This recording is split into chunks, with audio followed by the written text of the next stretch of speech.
Hello and welcome to Beyond the Ball. Looking forward to the interview this week. Very excited about Paul Byrne we have. I'm joined by Colly this week. I was sick last week, so it's good to be back. Hey Colly, how are you? You managed without me? You were just about to come on, and you fucking ran to the shitter, and then all of a sudden you disappeared. You were gone from the podcast that week. So what can I do? I had no choice. Yeah. You know, I couldn't sit here and do the pod with shit in my pants, so I had to just leave it. But no, as I said, we have Mr. Paul Byrne with us today. Played for Celtic, scored against Rangers, Northern Ireland Player of the Year, in many Irish squads, all through youth level up to being in the squad with Jack Charlton. Really, really, really excited to have him on today. So I'd like to welcome Paul Byrne. Hello, Paul. How are you? How are you, lads? How are you doing? Yeah, great. Listen, look, thanks very much for coming on the podcast. Absolutely delighted to have you on. I'm sure we're going to hear some great stories from you. But I suppose, how are you? And are you doing that in football at the moment? No, nothing at football at the moment. To be honest with you, I came a little bit disillusioned with the game. People say, you know, the sort of quality player that you were and what you did in the field and what you didn't do and all that sort of stuff. And I felt I had a lot to offer, but I felt that during my career, I sort of let too many people down, to be honest. Became sort of a little bit untrusted, if that's the word you're looking for. And people wouldn't trust you to do a certain job. And I think that's why I probably haven't been offered maybe League of Ireland manager's job, where I had to go to England to manage Hemel Hempstead in the non-league over there, and done quite well. Yeah. Headed out to the States. You couldn't go any further. To be honest, to get a coaching job. Wow. But I enjoyed that as well out there, and got teams to the playoff finals out there too. And I've always said the type of thing that, like, Irish football will never move forward with dinosaurs, and I think we're starting to move forward a little bit now with the younger managers coming through. Obviously, Stephen Kenny's put the ball rolling for that. He came in probably one of the youngest managers at Longford. He set the ball up for that. And O'Leary followed Pat, Nutsy Fennon and people like that, so on and so on. So, long may it continue with young Irish players finishing their careers and getting their coaching badges and having something to look forward to at the end of their footballing careers, because it's a game that you grow up loving and it's a major part of your life. And when it's taken away from you so quickly and you haven't got that little bit of fame anymore, that's when sort of you see the depression kicking in with a lot of players nowadays that we talk about, which we don't think we talk about enough. But that's basically, in a nutshell, the answer to that question is no, I'm not involved, because people obviously still think I'm 26. Well, you see, that's amazing. Like you see how it's only over the last, say, 5-10 years that I suppose the picture on mental health and, you know, people's well-being and is really being looked after. Like, and I suppose you'd like to hope that young players nowadays are being looked after much better, because I think when you started playing, like, you're one story, but there's so many players that probably just weren't handled correctly, you know, when they should have been. And I suppose is there, do you think that when you were brought in at a young age, you were kind of just left to your own devices and you weren't given the support you probably needed as a young man? Well, very much so. You're probably away from your home and stuff. Well, I left home at 13. I was an apprentice at Oxford at 14. You know, I was just turning 14. I moved away. Put me through a little bit of schooling over there. I didn't like that. I didn't like it here, so I wasn't going to like it over there. I just wanted to be a footballer. I started being an apprentice at 14, became a pro at 16. When you could do these things back then, and learned my trade through cleaning John Hollister's boots and Ray Houghton's boots at Oxford. Eventually broke into the first team when I was 16 and made quite a few appearances for Oxford before I left at 19. Or fucked out, as people thought. That's brilliant. Paddy, we jump on to the question section straight away, because we have a few questions that were sent in from the Instagram followers. So I think we'll jump on to them, right? They're all right. They've gone easy on you. So we'll jump on to them, right? And then we'll go back onto your career then. So I'm going to just take us into the question section.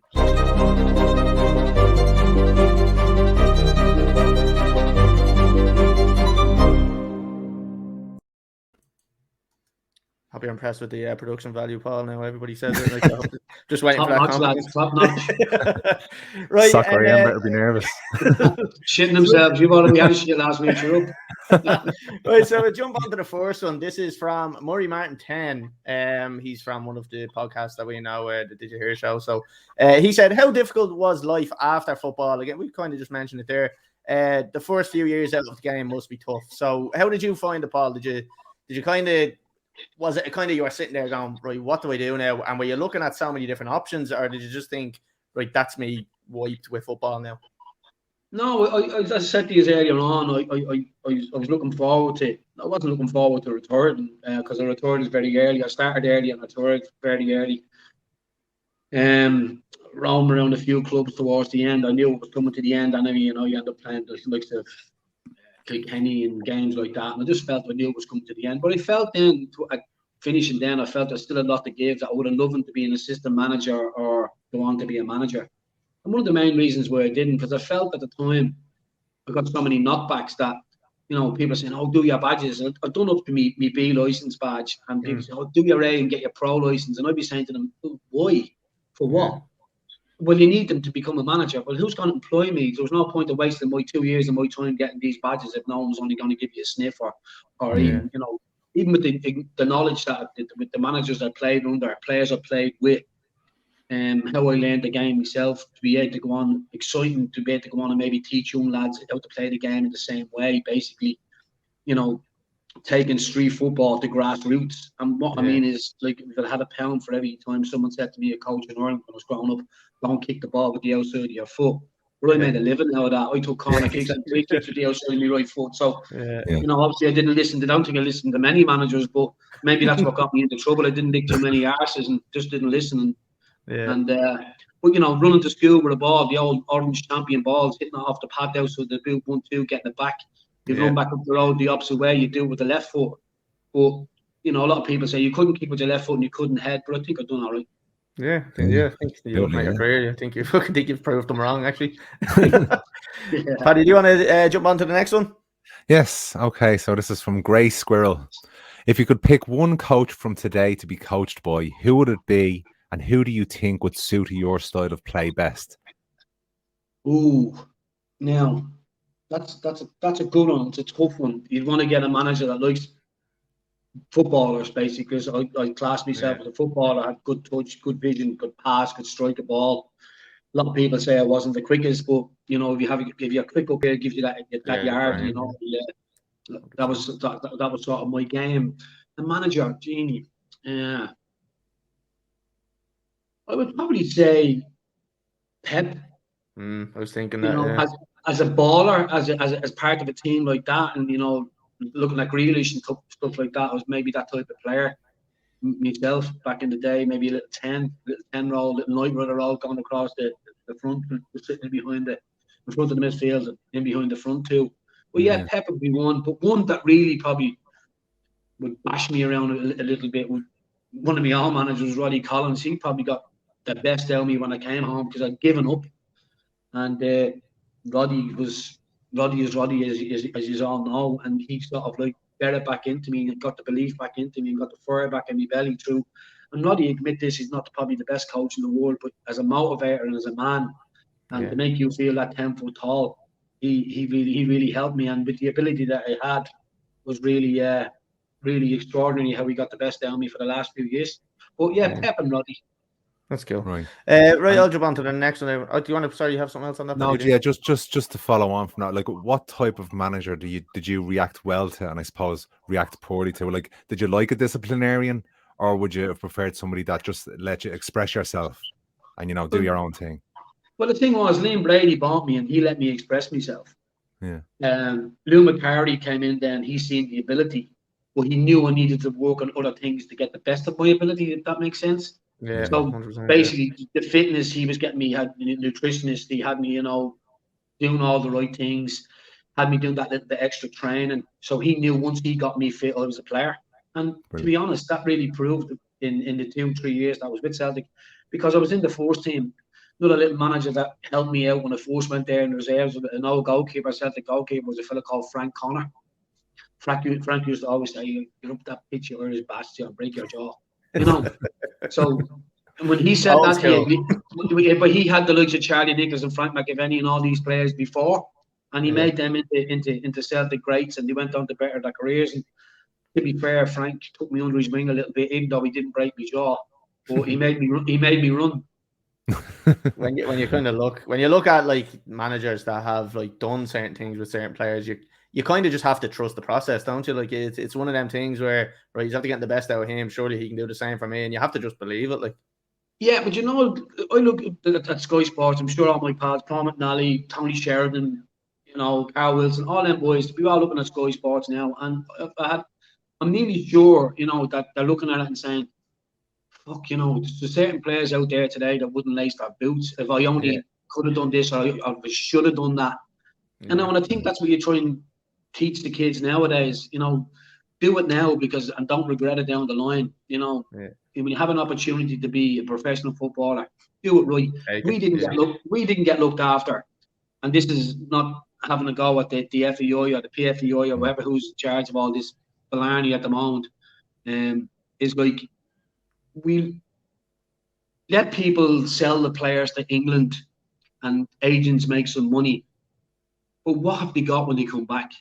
Yeah, and you've got nobody looking after their finances. They come home, they're back living in the mother's house. The outlet is shouting, his pride has gone down the drain because his son he's been down the pub bragging, having his 2 or 3 points. My son is over in Forest, he's doing this and doing that. Yeah. 2 years later, he's home, he's living in his house. You're not living in this house, go and get a job, this, that, and the other. Yeah. So it's a little bit of a spiral, and then the depression kicks in, and then you get into the wrong company, and so on and so on and so on, and kids just fade away the wayside. We just need to do a little bit more of that when we send the kids away, that we've something for them when they come back. Whether if they're disillusioned with football completely, we'll find them a course in the college where they go and educate themselves on a different career path. Absolutely. Or we have a training camp out in the FAI every morning for different age groups or lads who come home from England. You train them every day, you retrain them. They might be a late developer, they might be homesick, whatever it was. You might find that spark in their belly again. You might get that chance to get away in England again. And that's what we should be doing, and looking after them instead of letting them just fall away the wayside. But that's my opinion. Should that be something for the clubs to do as well in terms of while you're there? Because I suppose there's a lot of free time as a footballer. When you're not training, you're not playing a game, you're probably left to your own devices, which is probably a dangerous thing as well as a young man. You're left to do whatever you want. So should that be the club to make those opportunities available to you, like say college courses and the likes? Do you think that would be a good idea for the clubs to do? 1,000,000%, and I'm sure they do. But I would say 85% of young lads that go away, all they want to be is footballers. College and re-educating themselves it's not even in them. They're not even thinking about this at 17 or 18. And then before they know it, it's 19 or 20, and it's too late. You're back playing League of Ireland. Now, no disrespect to League of Ireland, they brought some talent through to some great games, great managers, great coaches. The league is getting stronger. They're letting new managers get the opportunities now. They're giving people things to look forward to, doing their licenses because they have a chance of getting a manager's job. Yeah. Whereas before, the managers, no disrespect, went around in roundabouts. If you lost one job here, you went there. If he lost a job, he went there. So now you've got these young up-and-coming managers coming through with all their licenses and their badges who have played the game in England, played top-level League of Ireland, and now they're getting a chance to educate young kids to adapt to League of Ireland before they go away. So they have the experience of both being away and League of Ireland, and it's a great. That's good. We have Larry Matney on now next week, and he was a football educator, obviously, and I think we'll put that same kind of thing to him, Paddy, because it is something maybe that he could even look into and talk about to the FAI, because I know he's kind of involved with a couple of them. But definitely it's you're on the right fucking path to going somewhere. Like. Yeah, I'm not creating the wheel here or anything like that. I'm sure there's other people out there that think the same, but let's make it happen. I know the FAI are struggling a little bit financially and stuff like that. Let's make it happen. Let's when these kids go away, let's monitor them. Let's phone up their clubs. How you doing? A little phone call. Have a little someone there. How are you getting on this week? I'm a little bit down. I miss home. All right, we do a video link between you and them, or whatever it is. Or if if they're coming towards the end of their career over there, and the English club don't want them, or the Scottish club don't want them anymore. Well, 4 months before the end of the contract, say, well, what do you owe this kid in wages? Fix it up, put it into a fund back home. We take him home, we put him on a course, and we re-educate him, or we put him on a footballing course.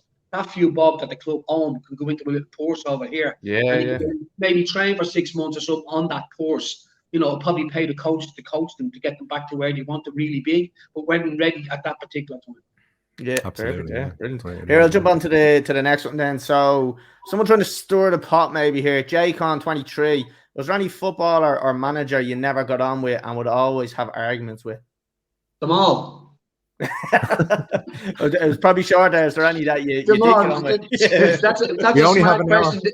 If that's a smart question, there's a smart answer. Them all. I used to love them. They hated me. Yeah, exactly. Paddy, do you want to one? Yeah, good stuff. Yeah, okay. Your thoughts on Stephen Kenny and the Irish setup now? And I suppose maybe as opposed to when you were involved. Right. If I was playing today, I'd probably have 70 caps, but that's beside the point. I played with Stephen Kenny, the schoolboy at Bluebell.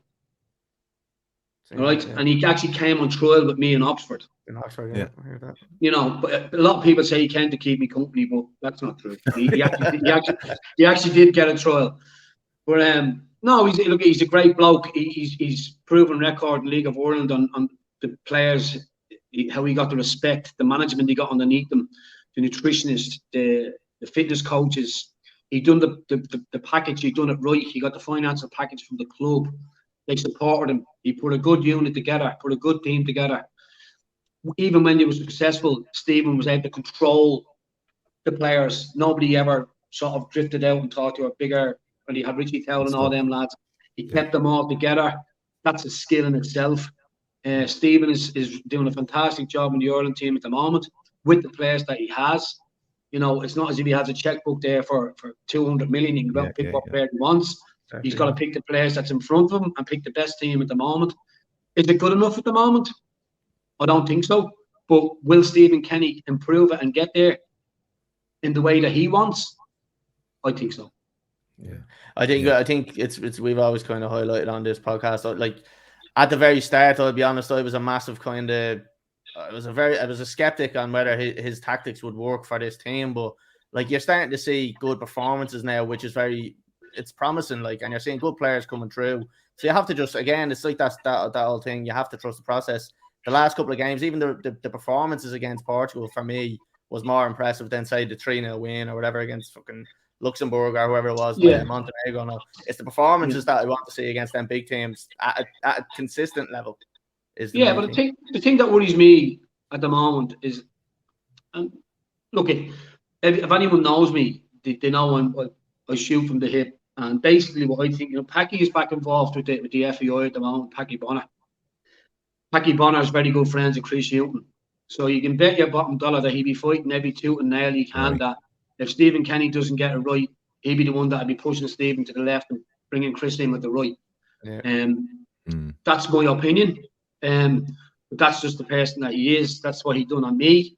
As I spoke to you earlier on before the show, if you're good enough for Jack Charlton and you're playing with the top players, or you're playing with Liam Brady under 21 matches against the likes of Liam Brady and Kevin Moran and Frank Stapleton and people like that, and then you go to one of the biggest clubs in the world in my eyes, which is Celtic Football Club, perform to the best of your ability, to be the fittest you ever can and not get in. The link there was Packy and Mick, and Mick McCarthy didn't even give me a phone call, a hello, a goodbye, kiss me arse, nothing. You were dropped out of the Jack squad. I wasn't even involved. I was at the top of my game. So what more can a man do? Yeah, exactly. There's only so much. There's only so much that one person could do. Like, Paddy, I'll move on to the next one. So we have one in from Shane Kavanagh. Is there a specific age you think is a cut-off point for people going abroad? This is kind of changed, I think, though, because with I'm saying Brexit. I think it's Brexit now. You have to be nearly 18. I think it's 17 or 18 to go over. So that has kind of changed, I suppose. Whereas maybe when we were playing, or when yourself was playing, Paul, like you probably would have been looking to go over 14, 15.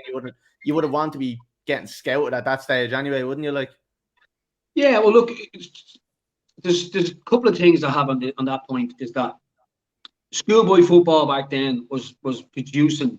We played football in the schoolyards. We played football on the streets. We went training twice a week with our football clubs. the schoolboy leagues were run up Fran Ray and all the boys.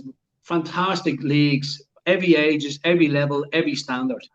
And that's been taken away now because of the League of Ireland clubs at junior level now taking like 10, 11, 12, 13s, 14s. So it's taken away from our schoolboy football a little bit, where the cream over the years, over the last maybe 50 years, 60 years, came from.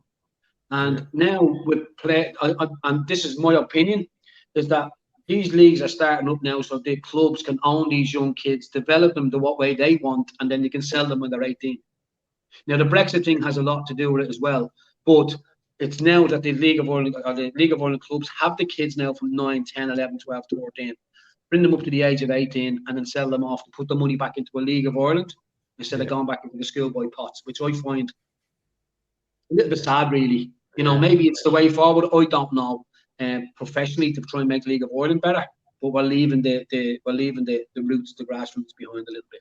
There has to be a structure really there. Like I don't see a proper structure. Like what you were saying there. Like they build them up to a certain age, sell them off, make their money. But like, are they really investing that money correctly to develop the whole nation as a footballing nation, rather than just, I suppose, your individual club, or else your kind of your league or something?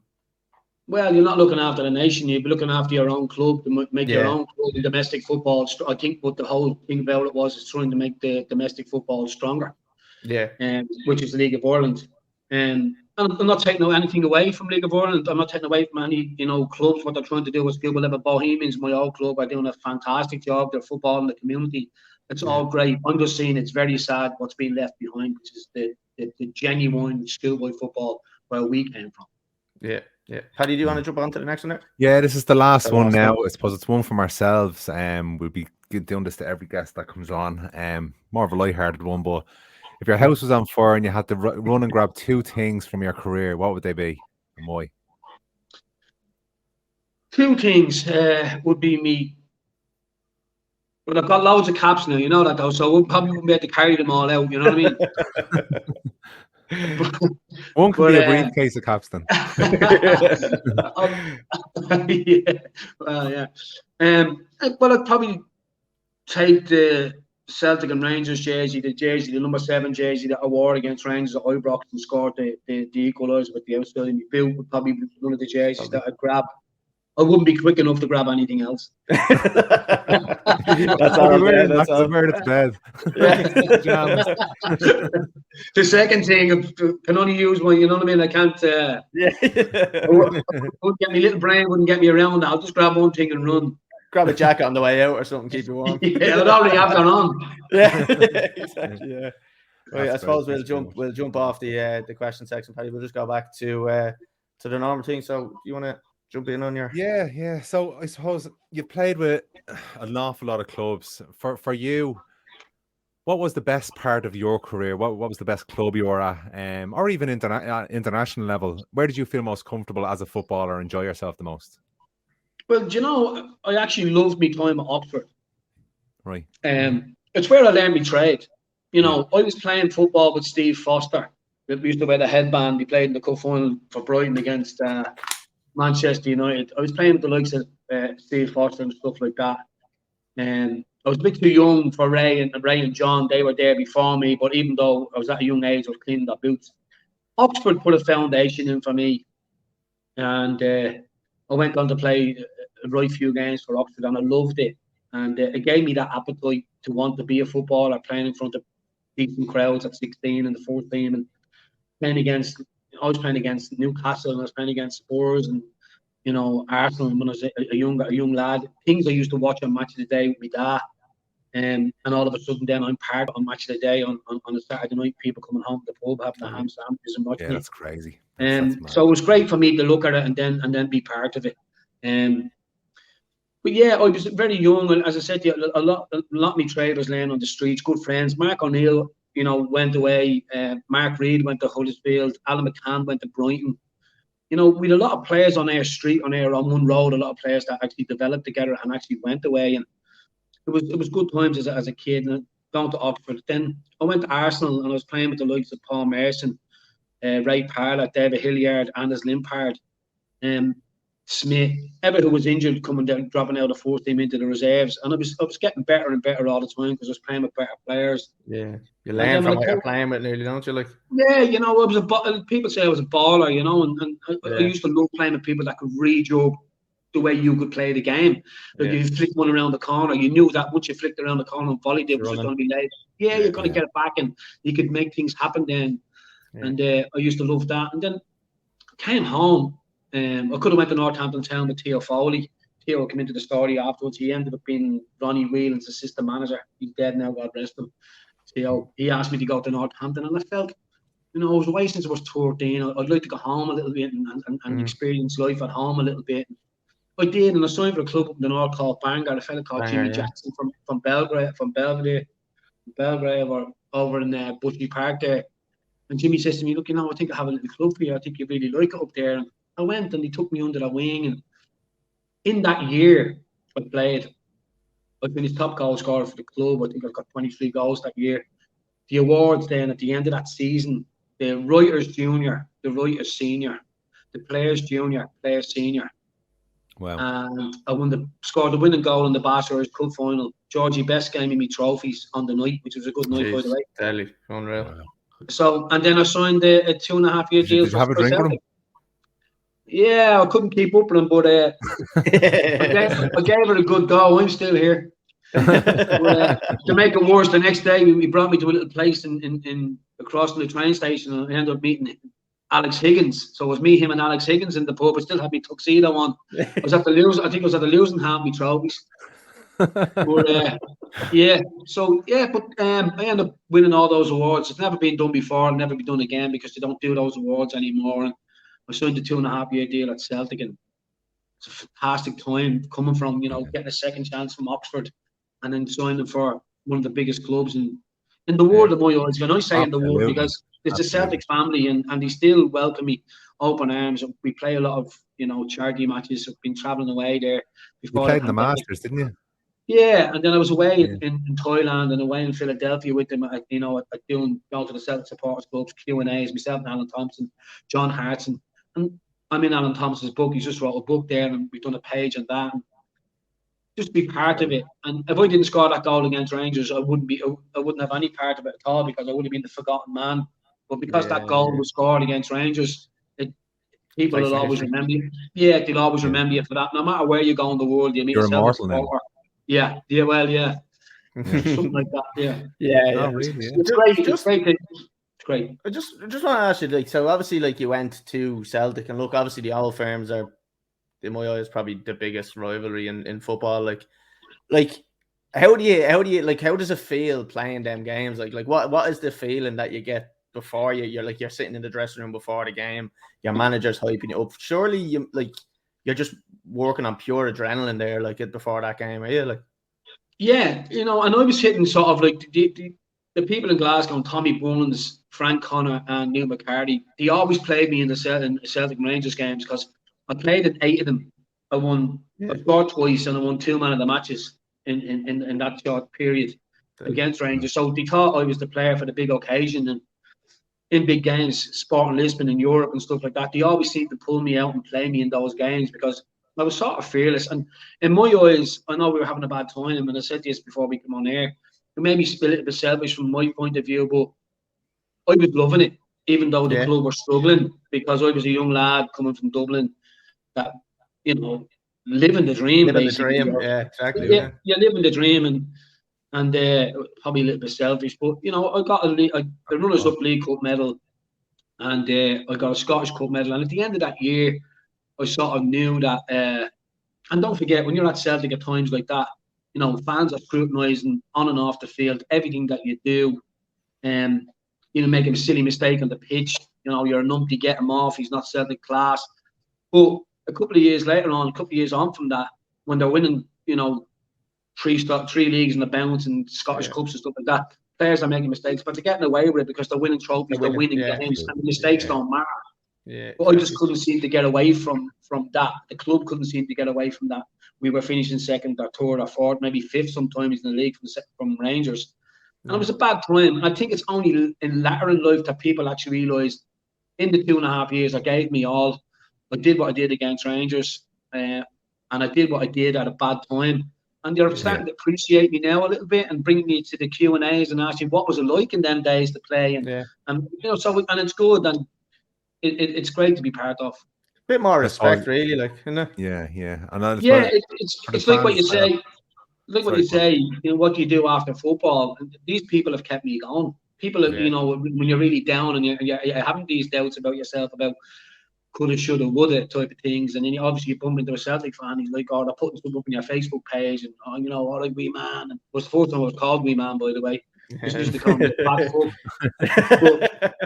So I just knew it was just a word that they used to recognise a man. They call you wee man, but I always knew I wasn't a wee man. But you know, when I first went to Celtic, I'll give you a story. When I first went to Celtic, I was looking around the change room, and Tom McStavey there, Charlie Nicholas, Frank McIlvenney, Gary Gillespie, Tony Mowbray, Peter Grant, people like that. And I'm the little lad from Dublin, you know. I'm Jesus, like, you know. But I had a little bit of a taste of it because I came from Oxford, Steve Foster, and the Ray Heltons and the John Lodge. So I wasn't really always starstruck to everything, but I was looking around the change room, and John Collins came in, and someone said to me, John Collins came in, he took his top off, and I swear to fuck, he had a body like Bruce Lee, right? You're thinking about 0 fucking fat or 3% or something. And I said to myself in my head, I want to be like him. So that was the image that I wanted, and that was I wanted to be able to play at the club, and that's get myself right, you know, after being a fat fuck in Dublin for too long. So we're on a night out one time, and one of the lads goes, "Hey, John, what are you having to drink?" He said, "Gets a black hood and water." And I went, "Fuck that, I don't be like him anymore." So I started looking around for my next victim. So I think I ended up being like Frank McIlvenney. It was at that point where it all just. It was at that point he was fucking gone. That was too good for me. Fuck that. Black hood and water. Fuck off. That was the point there where it just. That was it. That was it. Barely spoke. I didn't even pass to him after that. You skinny bastard, you fuck off. just one of the things staying on the Celtic thing. Obviously, I was just saying about the old firms and stuff like that, but just living in like Glasgow at that time, like I'm just thinking that it's just obviously in the crowd you're getting pure fucking abuse from the Ranger fans. But when you leave that stadium and they see you on the street, was it much of that on the streets, or was it just kind of that's it, they leave it in the stadium, or were you getting a little bit of abuse outside the football? Like? Yeah, of course you would. Yeah, you know, you have a few Egypts, as you say. Die-hard Rangers fans that would give you that bit of stick. But I sort of distanced myself from it. You know, we didn't really live in Glasgow. It was around Hamilton, Motherwell direction, sort of, you know, that type of way. Yeah. Travelled in. I used to travel in with a fella called Rudy Vata. Actually, his son is actually signed for Celtic now as well. Rudy Vata, the Albanian international. Yeah. And we used to carpool, me and Rudy. And you'd get your odd fool on the street, but as I said, I wouldn't change it for the world. A lot of people said it was such a bad time at the club, but I wasn't really seeing all these bad things, really. I knew the club was in trouble, but from a selfish point of view, I was playing in the biggest games against Rangers and scored goals. Yeah, exactly. Paddy, you want to jump in there? Yeah, I suppose turning away a little bit, looking with your, like, hindsight is a wonderful thing. Looking back at your career, if there was anything you could change in it, what would it be? Well, I probably wouldn't have drank as much and saved more.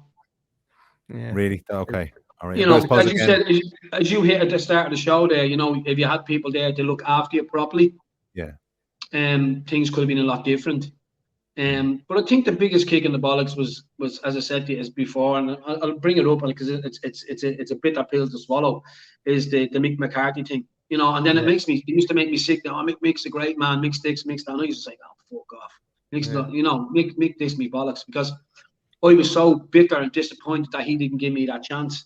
And I never got the reason why he didn't give me the chance. And if he says I wasn't good enough playing in a Celtic team in Europe, you know, winning the Scottish Cup, that makes sense. No. 12 stone 10, which is, I think I was that when I was born. Yeah. Stuff I can dream of. Congratulations, Mrs. Bourne. He's 12 stone 10. But he has a point in his hand. Yeah, with a point in his hand, yeah. And the bummers. But the thing was that killed me. That if anybody ever asks me what sent you into that spiral, and it makes you not believe in yourself, and you're not good enough, and then you think to yourself, no matter what you do, you're never going to get that chance. So what's the fucking point? Yeah. And then it was the same thing then when I came back to try and do a bit of coaching and help young kids in Ireland. to give them my knowledge of the game. Forget about my knowledge off the field or what I did. You know, using your knowledge on the pitch with the young kids to give them a chance to fulfill their dream of being a professional footballer. I feel everything was just cut. Felt like my legs were just cut off and I couldn't move. Yeah. Why should the kids nearly suffer from like something else? Like, you know what I mean? Like you can pass on that knowledge that maybe the difference in them making it or not making it. So so like that's it. Like they've kind of cut ties there, haven't they? Like, yeah, but it's just like these fucking idiots to go around and think that like, oh, Paul Byrne, he's this and he's that, and they probably never met you in their fucking life. Yeah, your reputation precedes. People say, "Oh, you know such and such a well, he told me he knows you." No such thing. I've never met a chap in my life, like, or never met her in my life, or whatever, like. You know what I mean? Yeah, exactly. But they always have an opinion of you because they hear some of their gobshite talking about you. Yeah. You know, my real friends know me what I'm like. You know, my real friends. And I've got probably a handful of real friends, if you know what I mean. So basically, that's the story of. And did you said about, I suppose after that with the Mick McCarthy thing and that you went on a bit of a downward spiral. Was there any support there from the football community when you probably did need it most? No. If I wasn't a strong character, I would have ended up in the Liffey. Well, okay. If I wasn't as strong as I was, as in the person that I am, like when I first went away, I met a girl that was a little bit older than me and had a child before I met her. And then when I moved to Oxford, I had Curtis at 17, which is my son that played League of Ireland, which you know Curtis. Yeah. I was looking after 2 kids at the age of 17, but people didn't realise in the background exactly what I was doing. I was supplying a home for 2 kids, and I was only a kid myself. Yeah. So I've done a lot of things that people don't know, and they think they know you, but they don't really know you. You know, they probably, oh, look, he's pissed again. Sure, Paul Gascoigne was pissed. Paul McGrath was pissed. Yeah. We all like to drink at them particular times. But why tar and feather you when I'm nearly 50 in June and still think that you're 27 or 28? And you still got a lot to give in the community or a coaching role in any aspect of the country or any place in the country. But I've never had that opportunity, so I've just given up on it, to be honest. Yeah, it's a shame that people judge, you know, show me someone that's never made any mistakes and I'll show you a lawyer. Because we all do of course. You know? Listen, I the first to hold my hand up to say, you know, would I have done things different now? Of course I would have. But no, my luck, I would have, you know, the money that they're on in the Premiership today, I probably played 1 season, made 2 million and fucked off. I wouldn't mind taking off with 2 million though. I would have said, another 10 seasons to this, fuck that, I'll just take the 2 million and run. Yeah, exactly, I would have done that myself. Good luck to you. Sorry, Colly, I'll pass it over to you, mate. Yeah, so just you mentioned them there, Curtis obviously playing League of Ireland. Like, how's things with him? Have you been involved much with him, or has he kind of gone off and that's kind of he's done his own thing, or have you been kind of obviously a massive influence on his career because look, it obviously runs in the family, but like what's kind of gone on with you and him there, like? Well, the thing with Curtis is that Curtis has done the opposite to me.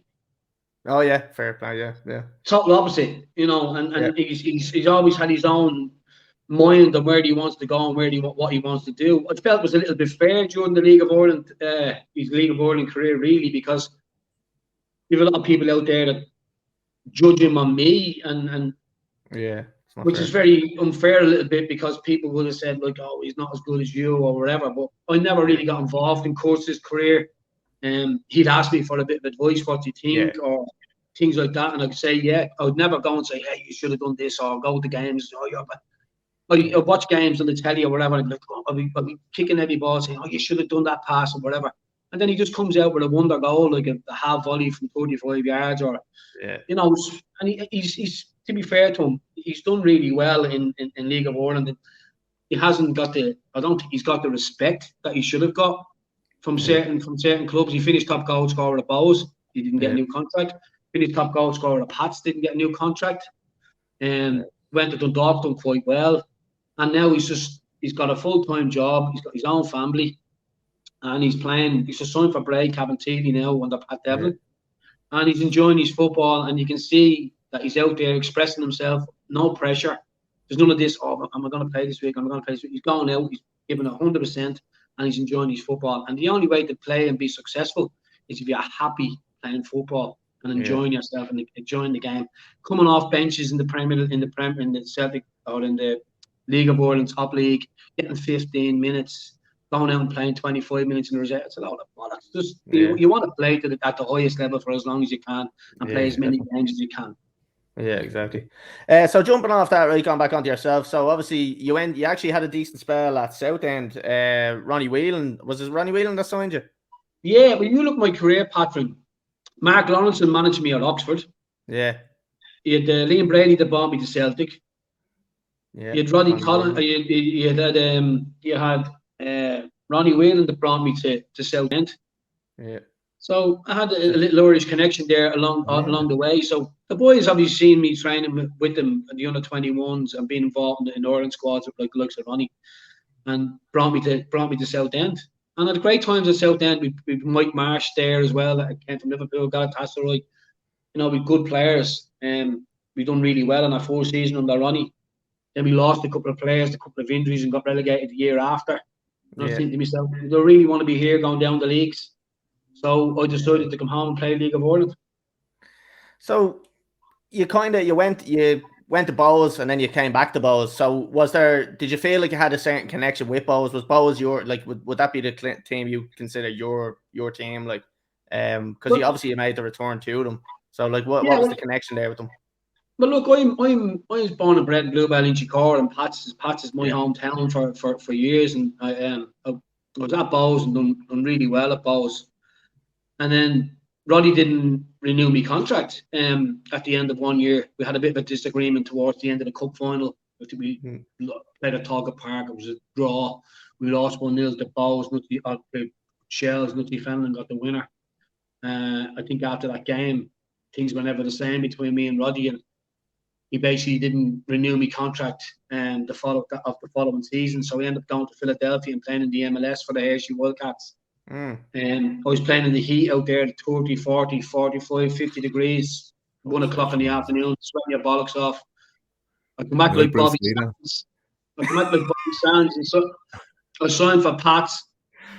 And Ronnie was at a couple of games and seen I'd lost all the weight and wanted to bring me back. And that's how I went back. That's fucking it's mad. Like, even just the going over to America part of things. Like we see there, you went over. Was it Philadelphia Union? Was that just the summer? Was it that you were over there? I played 3 months there. 3 months. 12 weeks. Yeah. And you're training in that heat. It was. But I went over a little bit tubby from me. Well, they would have thought I was a little bit tubby from League of Ireland, but when I got to the States, but I think I was training about 5 weeks, and it flew off me. I was back flying again, loving the game. And then couldn't renew my visa. Came home, met Pat Dolan in the chipper. No, I met him. I met him in a cafe, and we had a chat, and basically I struck a deal with Pat, and we went on to win the League Cup that year. I think that was about quarter way through the season. And he actually put me on the first course. He was paying me a few quid in the first course and a few quid in the old brown envelope with a bit of change in it, like years ago. I used to get years ago. Everybody remember that played back then. I used to get coins of mine off Roddy. That's when I knew he was at the finding me. Crushing. I signed for Pats, and then one day he came into me and he goes, Paulie. He goes, we can't really afford your wages no more. We're going to have to find you a job. I went, a fucking job? I was only about 28 at the time. I said, I'm not fucking working. I said, I've still got a couple of years left. He goes, we can't afford you, Paulie. But I knew 2 weeks before that Roddy Collins was at the beginning of the year about going back to Bohs. And I said, look, Pat, I said, if I find myself a club, would you let me go? He said, oh, yes, Paulie, we'd have to let you go. I said, well, that's good, Pat, because I'm going to Bohs. So I left there. I went over and I signed for Roddy. Roddy put me on the bench against Galway, my first match back. And free kick, he says, right, you're on. And I went on and hit the free kick, and I scored my first kick of the ball back at Bohs. It was great. We went on to win the league and win the cup, won the double that year. It was fantastic. It was great. Some of them things you just can't write. Can you, like the return, like the dream return, like the first kick of the fucking ball? Yeah, and another story about Roddy as well. Like, with a couple of games after that, the old squeaky bum time when you were actually going for the league, And I think it was Sligo or Waterford at home. One of the games anyway. 1-0 down. I goes on, gets to the byline, whips the ball back, 1-1. And then all of a sudden, then it gets to gets to the byline again, whips it across. We go 2-1 up. Well, he was only to put me on. And ball goes out for the throw in, and fucking I'm looking around and I see number 7. I see number 12 going up on the board. I'm saying to myself, fucking number have got me back there. And he goes, 12. And he goes, fucking take me off. I don't believe it. I said, you take me off. He goes, yeah, over here and sit down. I looked at him and went, do you know what? You're the fucking first manager that's ever put me on and took me fucking off. I said, you're a joke. He didn't even look at me, and that was Roddy's way. He didn't even look at me. He went, sit down. And I went, enough. So that was the sort of love-hate relationship that me and Roddy had. But another story is that we were under a little bit of pressure the season before we went on and won the double. And I think it was Rovers out in Morton Stadium. We were 4-0 down. If Roddy lost the game, he was getting sacked. So no pressure. So we're 4-0 down at half time. It's fucking pissing down. My sleeves are down around, into the hands like this. So, yeah. We go into half time and Roddy walks in. The old, when he fucking throws that Crombie up onto the hanger, someone's in it. And he didn't even look. He just threw it and it landed on the hanger. So he's going around the whole change room and he's going, you, fucking you. And he comes to A.B. John and says, see, fucking you. You're like fucking Bambi on ice. He goes, I'm going to change my boots now. He says, yeah, into your shoes and fuck off. You're going on. So I knew he was coming around to me. So he's going around this way. He was coming around to me. And I'm looking at the floor thinking, I'm not even going to fucking look up here. And he goes, and fucking you. I said, Roddy, listen. I said, listen, Roddy, before you start, I said, do you not hear what the Rovers fans are shouting? No, you fucking tell me what they're saying, Burnsy. You tell me. And I've gone, they're shouting, Polly Bones, boy, takes it up the arse. And he goes, what? He says, do you know what you fucking do? He says, close your curtains. And we all just pissed ourselves laughing, and we went out and won 6-4 and changed the whole season around. I love it. So that's a bit of Roddy. That's a bit of Roddy. Another game, we were going down to play the playoff. We were down and fucking going down to Cove, playing the playoff. He says, right, we're going to meet at the Bell, he says, about 8 o'clock in the morning. I'm thinking, 8 o'clock in the morning? Can't be the fucking 8 o'clock at night. He says, right, okay, so we're on the way down. We meet at the Bell, anyway, all the cars pull in, they go to the bus, we're on the way. He says, Rod, we're going to stop off halfway down, we're going to get yourself a couple of refreshments, bottle of water, banana and all that. I was like, bottle of water and banana? All right.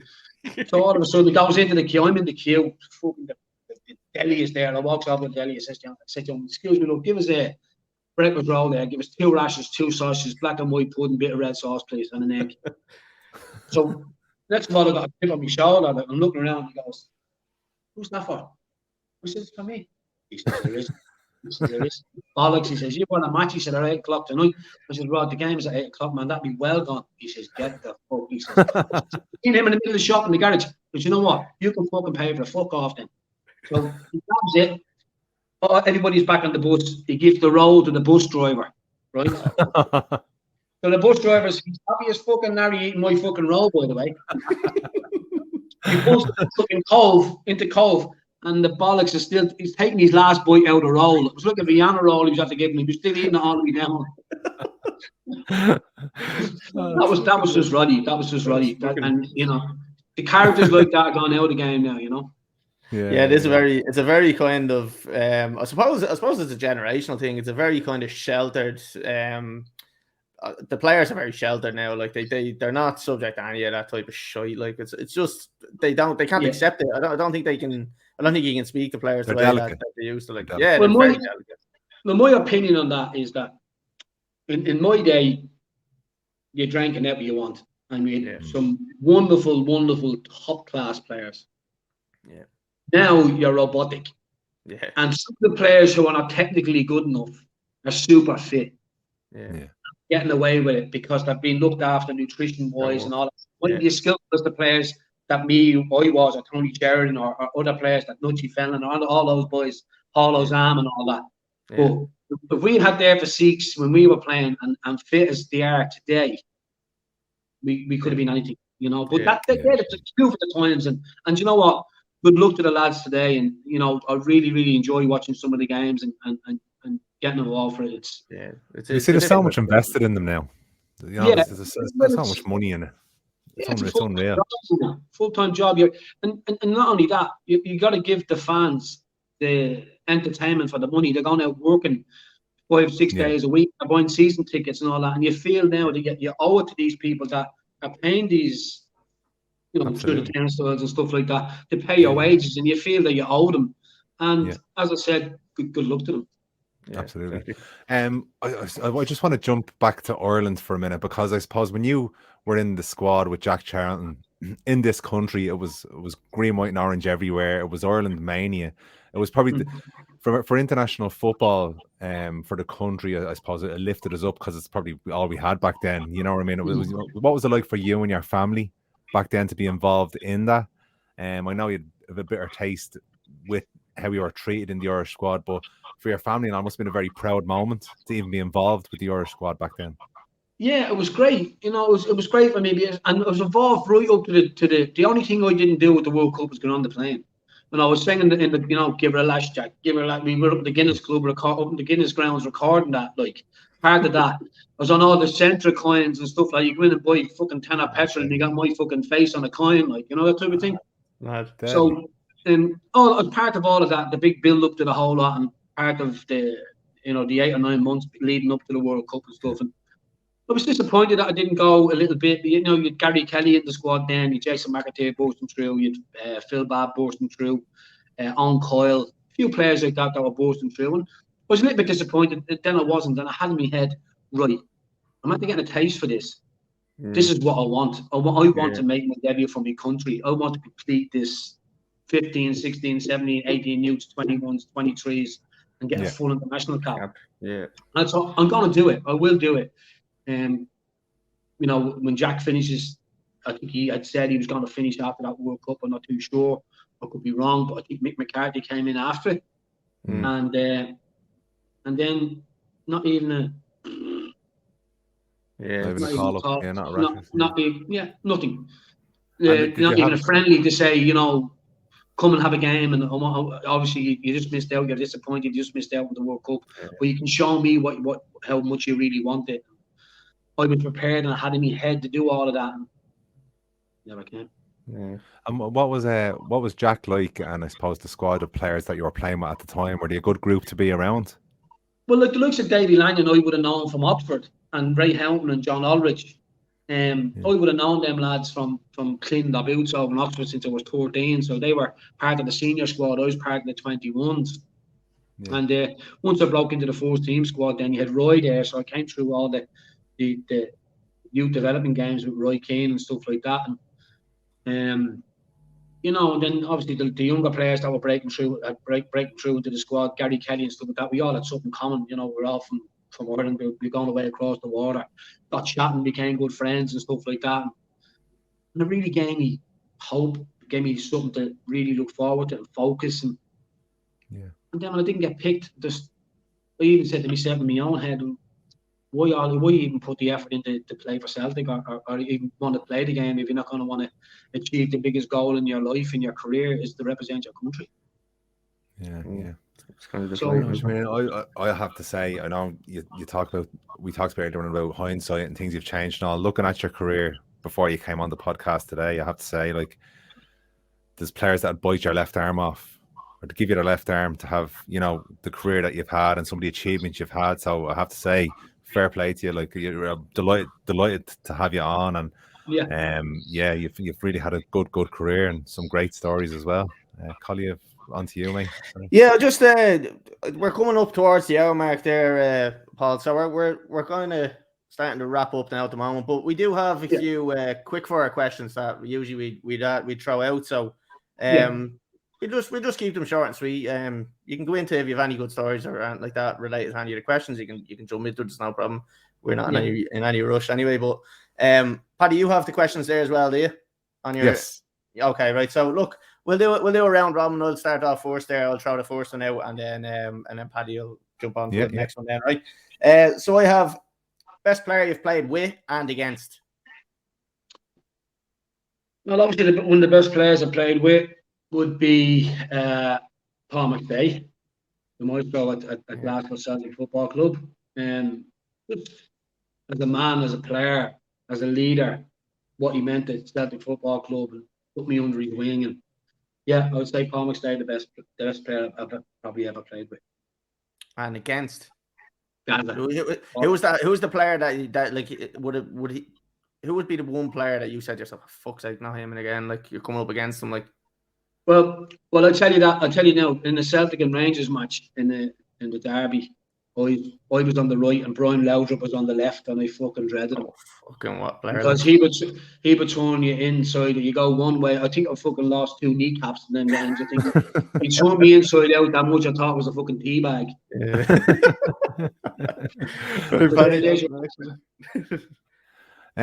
What's your, I suppose, what do you look back most fondly on as a player? What your favorite moment as a player?